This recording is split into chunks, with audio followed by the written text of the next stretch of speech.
अन धन भरल बा दौलत बेसुमार बा। अरे अन धन भरल बा दौलत बेसुमार बा। हरि के भजन बिनु जिंदगी बेकार बा।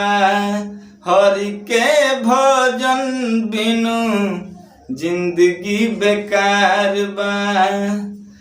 मंदिर बिना मूरत के सिंगार बिना सूरत के। मंदिर बिना मूरत के सिंगार बिना सूरत के। वक्त बिना जरूरत के बिल्कुल बेकार बा।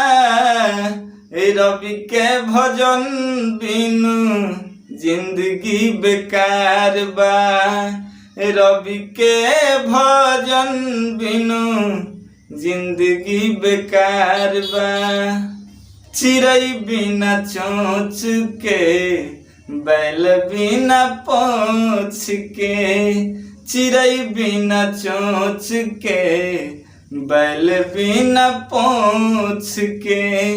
मर्द बिना मोछ के बिल्कुल बेकार बा। अरे मर्द बिना मोछ के बिल्कुल बेकार बा। हरि के भजन बिना जिंदगी बेकार बा। हरि के भजन बिनु जिंदगी बेकार बा। अरे होखते बियाह बाबू के बदलत विचार बा। अरे होखते बियाह बाबू के बदलत विचार बा। माइयो बाप से ज्यादा इनके मौगी से प्यार बा।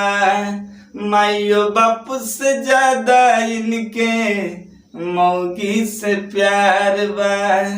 तो कैसा लगा गाना कमेंट करके बताएं। अगर चैनल पर नया बनी तो चैनल के सब्सक्राइब कर ली। चलिए मिलता नहीं अगले वीडियो में। बाय।